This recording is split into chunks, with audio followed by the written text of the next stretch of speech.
नमस्कार दोस्तों। अभी हम लोग आए हुए हैं गांव बसेड़ी पाटी मोरवन के पास में जो स्थित है। यहाँ पर एक किसान है रवि पाटीदार। इनका जो आप बगीचा देख रहे हो इसमें गर्मी का काफ़ी अच्छा फल आया हुआ है। और 2 सालों के अंदर इन्होंने 5 लाख से ज़्यादा की आमदनी मात्र 200 पौधों से अर्जित करी है। तो अब रवि पाटीदार से हम पूछते हैं कि किस तरीके से इन्होंने इसको पूरा सेटलमेंट किया है और जो क्वालिटी है इन पौधों की इतनी अच्छी कैसे बनाई रखी है और मेंटेन कर रखा है। तो सबसे पहले हम लोग इनकी पहचान कराते हैं। तो सर आपका नाम? रवि पाटीदार। कहाँ से विराजना है सर आपका? बसड़ी पाटी। और क्या काम करते हैं सर आप? मैं व्यापार करता हूँ, कहीं का? कृषि बीज भंडार का, कहाँ पर स्थित है ये? मोरवन में। ठीक है। तो सर जो ये बगीचा आप मेंटेन करते हो जी। इसके अंदर सबसे पहला मेरा एक क्वेश्चन रहेगा हाँ। कि जो खरपतवार आपके बगीचे के अंदर है हाँ। वो खरपतवार सबके दिमाग में आता है कि हमें नष्ट करना चाहिए। जी। लेकिन इसके अंदर आपने खरपतवार काफ़ी ज़्यादा रख रखा है, मतलब जी। दवाई जी। वगैरह छिड़काव नहीं किया। जी। सबसे पहले मेरे को उसका रीज़न बताओ। इसमें खरपतवार उग रहा है, उसके लिए मतलब ये मान लो आपके, एक तो इससे मक्खी नहीं लगती, जो फल मक्खी है ना वो नहीं लगती है, और बाकी जो फ्रूट ड्रॉपिंग का आता है ना वो भी नहीं होता है इससे। अच्छा, तो मतलब खरपतवार से एक तरीके से किसान को फायदा ही है हाँ, बगीचे के फायदा अंदर। ही है। ठीक है। तो सर जो पिछले साल आपने मतलब कि 2 सालों से जो आपने फल लिया है, जी। कितने की आमदनी अभी तक आपने अर्जित करी है? हमने 5 लाख समथिंग आमदनी अर्जित की है। पूरा आपका मुनाफा रहा है हाँ, 5 लाख? मुनाफा रहा है। सर बढ़िया रहा है ये तो। और गर्मी का जो फल है वो किस क्वांटिटी में अभी आप एक्सपेक्ट कर रहे हो कि, क्योंकि ठंड का तो हमें अच्छा खासा दिख रहा है, जी। लेकिन गर्मी का किस क्वांटिटी में आप एक्सपेक्ट करते हो? समथिंग ये मान लो 400 से 500 क्रेट माल निकलेगा इसके अंदर। अच्छा, हाँ। और एवरेज क्या रेट बिकता है सर यहाँ पे? एवरेज बिकता है ना 30 रुपये समथिंग, पच्चीस ठीक तीस है। रुपये ओके सर। और आप जो इसमें जो भी न्यूट्रिएंट माइक्रो न्यूट्रिएंट जो भी खाद है खरपतवार खाद वगैरह, इसका किस तरीके से मेंटेनेंस करते हो? हम इसका पूरा शेड्यूल बना रखा है, उस हिसाब से इसका यूज़ करते हैं हम। सर शुरुआत से एक बार बताइए ताकि दर्शकों को भी समझ में आए।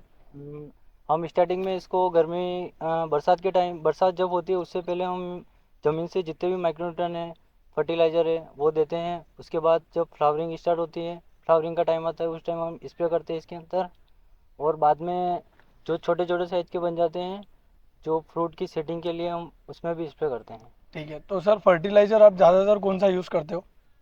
फर्टिलाइज़र हम मल्टीप्लेक कंपनी का अच्छा यूज़ करते हैं, और साथ में हम वर्मी कंपोस्ट का भी यूज़ करते हैं। सर 2 बीघे के अंदर आप वर्मी कंपोस्ट कितना देते हो? समथिंग ये मान लो 15 से 20 बैग देते हैं हम। 15-20 मतलब हाँ, 40 किलो का है? मतलब 40 किलो का बैग देते हैं, जिसमें लगभग एक पौधे के 5 से 7 किलो तक डालते हैं हम। और साल में कितनी बार डालते हो सर? साल में हम 2 बार डालते हैं। और बाकी जो अदर माइक्रो न्यूट्रिएंट है जैसे बोरोन हो गया, मोलिब्डेनम हो गया, इनका मेंटेनेंस कैसे करते हो? हम जो ये फल रहता है ना उस हिसाब से, उसको जिस पोषक तत्व की कमी रहती है उस हिसाब से हम इसका यूज़ करते हैं।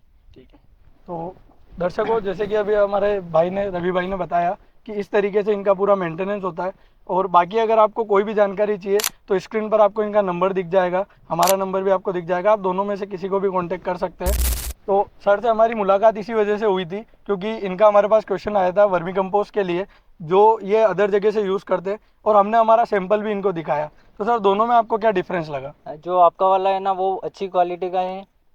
तो सर आप जो दर्शक देख रहे हैं क्या इन्हें रिकमेंड करना चाहेंगे जी, हमारा वर्मी बिल्कुल कंपोस्ट? बिल्कुल रिकमेंड करना चाहेंगे हम उनको। तो अगर आपको मोरवन के इलाके में कहीं पर भी वर्मी कंपोस्ट चाहिए तो आप अंबिका बीज भंडार पर संपर्क कर सकते हैं रवि पाटीदार जी के पास। आपको लक्ष्य ऑर्गेनिक्स का वर्मी कंपोस्ट अवेलेबल हो जाएगा। 40 किलो का बैग भी मिलेगा। 1 किलो 5 किलो की अगर आपको पैकिंग चाहिए तो वो भी आपको अवेलेबल हो जाएगी। तो सर आप ये बताइए कि आपने किस चीज़ में पढ़ाई करी है और खेती की तरफ आपका रुझान कैसे बना? हमने बीएससी एग्रीकल्चर कर रखी है, और खेती में जो हम दूसरी फसल लगाते हैं, हमने देखा है दूसरी फसल लगा के जितना मुनाफा दूसरी फसल में नहीं मिलता, उससे ज़्यादा आमदनी इस फसल में मिलती है हमको। ठीक है। और हमने अच्छा खासा इस फसल से अच्छी आमदनी की है। ओके। मेन इसका यही कारण है कि इन बगीचों को मेंटेन करना बहुत ज़रूरी है। अगर आपने मेंटेन कर लिया तो आपको वैसे ही रिटर्न मिलने लग जाएगा। और सर ये जो बांस में देख रहा हूँ जी। आपने पौधों पे लगवा रखे हैं, जी।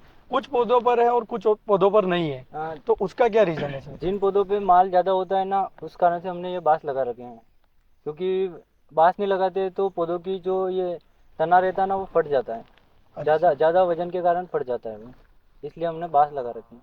तो सर ये जो बगीचा है आपने कितने साल पहले लगवाया था? हमने ये लगभग ये मान लो आपके ये 7 साल का बगीचा हो गया ये। और फल कब से आना आपका चालू हुआ? छठे साल से अच्छा माल आया इसके अंदर। 6 और 7 2 सालों में हमने अच्छा इसमें मुनाफा कमाया है। अच्छा सर जो लेबर की सबसे ज़्यादा हमको समस्या यहाँ पर फेस करनी पड़ती है, जी तो क्या वो आपके इधर भी फेस होती है? नहीं, ऐसा कुछ भी नहीं है सर, क्योंकि इसमें जो अपने को है ना ओनली स्प्रे करना रहता है, दवाइयों का स्प्रे करना रहता है। बाकी जो फल की जो तुड़ाई होती है, हम व्यापारी को डायरेक्ट डायरेक्ट व्यापारी आता है, वही माल तोड़ के ले जाता है। अच्छा। इसमें लेबर का कोई ज़्यादा ये नहीं रहता है। तो सर अगर कोई किसान बंधु इस वीडियो को देख रहा है हम्म, और अगर वो चाहता है अपना माल डायरेक्ट व्यापारी को बेचना जी और वो आपसे संपर्क करता है, जी तो क्या आप उनका कांटेक्ट करवा सकते हो? हाँ, बिल्कुल करवाएंगे हम। ठीक है। क्योंकि हमारे पास जो महाराष्ट्र के लगभग लगभग आप मान लो समथिंग 5 से 7 व्यापारी अपने कांटेक्ट में हैं, वो हर साल आते हैं, हमसे मिल के जाते हैं। और जो माल बगीचे दिखाते हैं, हम हमारे कस्टमर के भी बगीचे दिखाते हैं उनको। अगर कोई किसान बंधु अपना बगीचा भी बेचना चाहता है, उसको अधिक रेट वहाँ पर नहीं मिल रही है अपने एरिया में, तो आप एक बार रवि भाई से संपर्क कर सकते हैं। नंबर आपको स्क्रीन पर दिख जाएगा। बाकी मोरवन के अंदर अंबिका बीज भंडार से जी आपकी शॉप है, जी राइट? जी।